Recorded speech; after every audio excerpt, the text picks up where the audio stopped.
Hi viewers, welcome to TAMIL360 TV. கற்றாழையை மறந்தும் கூட இப்படி யூஸ் பண்ணிடக்கூடாது. அப்புறம் தேவையில்லாத பிரச்சனைகள் தான் வரும். கற்றாழையோட நன்மையை பற்றி நம்ம எல்லாத்துக்குமே நல்லா தெரிஞ்சிருக்கும். மோஸ்ட்லி எல்லார்த்து வீட்லேயுமே கத்தாழை வளர்க்க ஆரம்பிச்சிட்டாங்க. கற்றாழை மருத்துவத்தில் மட்டும் இல்லாமல் ஆன்மீகத்திலையும் முக்கிய பங்கு வகிக்குது. இப்பேற்பட்ட கற்றாழையை தவறான முறையில் பயன்படுத்திட்டோம்னா கண்டிப்பாக ஆபத்து தான் ஏற்படும். கற்றாழையை வீட்டில் வளர்த்துறதுனால விஷ ஜந்துக்கள் வீட்டுக்குள்ளே வராது. அதோட எதிர்மறையான எண்ணங்களை தடுக்கிற ஆற்றல் கற்றாழைக்கு உண்டு.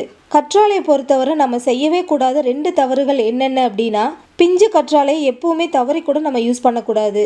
கற்றாழையை பறிக்கிறப்போ நல்லா முத்துன மடல் பெருசாக இருக்கிற கற்றாழையை தான் பறித்து யூஸ் பண்ணணும். ஏன் பிஞ்சு கற்றாழை யூஸ் பண்ணக்கூடாது அப்படின்னா, அதில் கசப்புத்தன்மை அதிகமாக இருக்கும். அதனால் எதிர்விளைவை ஏற்படுத்திடும். அது சருமத்துக்கு யூஸ் பண்ணாலும் சரி, இல்லை இன்டேக்காக எடுத்துக்கிட்டாலும் சரி, பிஞ்சு கற்றாழை எப்பவுமே நம்மளுக்கு ஆபத்து தான். அடுத்து கற்றாழையில் நம்ம செய்கிற தவறு என்ன அப்படின்னா, கற்றாழையை பறித்த உடனே யூஸ் பண்ணுறது. அப்படி யூஸ் பண்ணவே கூடாது.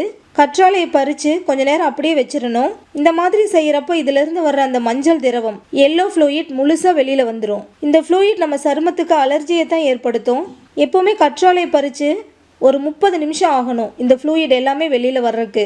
அதுக்கப்புறம் மேல் தோலை எடுத்துட்டு உள்ளே இருக்கிற ஜெல்லை 5லேருந்து 7 தடவை நல்லா பச்சை தண்ணியில் வாஷ் பண்ணிட்டு அதுக்கப்புறம் தான் நம்ம கற்றாழை யூஸ் பண்ண ஆரம்பிக்கணும். கற்றாழையில் மோர் கலந்து சாப்பிடலாம், கசப்பு தெரியாமல் இருக்கும். அதோட உடல் உஷ்ணத்தையும் குறைக்கும். அதே போல் உடம்புல தேவையில்லாத கெட்ட கழிவுகளை வெளியேற்றும். கற்றாழையை ஒரு அழகு சாதன பொருளாக யூஸ் பண்ணோம் அப்படின்னா, கற்றாழை ஜெல்லை டைரக்டாக முகத்தில் அப்ளை பண்ணிட்டு ஃபேஸ் வாஷ் பண்ணணுங்கிற அவசியம் இல்லை. அதுக்கப்புறம் நார்மல் மேக்கப் போட்டுக்கலாம். முகம் பார்க்க ரொம்ப பிரகாசமாக இருக்கும். இந்த கற்றாழை ஜெல்லை தலைமுடிக்கு யூஸ் பண்ணோம்னா தலைமுடி தாறுமாறாக வளர ஆரம்பிக்கும். கற்றாழை சாறு தண்ணியில் கலந்து வீடு முழுக்க தெளிச்சோம்னா வீட்டில் லக்ஷ்மி கடாஷம் பெருகும். ஸோ இப்போ கற்றாழையோட யூசேஜையும் எப்படி யூஸ் பண்ணணும், எப்படி யூஸ் பண்ணக்கூடாது அப்படிங்கிறதையும் இந்த வீடியோ பார்த்ததுக்கப்புறம் உங்களுக்கு ஒரு ஐடியா வந்திருக்குன்னு நம்புகிறேன். இந்த வீடியோ உங்களுக்கு யூஸ்ஃபுல்லாக இருந்துச்சுன்னு நினச்சிங்கன்னா நீங்கள் விரும்புகிற ஒருத்தருக்கு இந்த வீடியோவை வாட்ஸ்அப்பில் ஷேர் பண்ணுங்கள். தமிழ்360 டிவியை சப்ஸ்கிரைப் பண்ணலைன்னா இப்போவே கீழே இருக்கிற ரெட் கலர் பட்டன் அழுத்தி சப்ஸ்கிரைப் பண்ணிக்கோங்க. நாங்கள் அப்லோட் பண்ணுற வீடியோஸை உடனுக்குடன் தெரிஞ்சுக்கணும் அப்படின்னா மறக்காமல் பக்கத்தில் இருக்கிற பெல் ஐக்கானை கிளிக் பண்ணிக்கோங்க.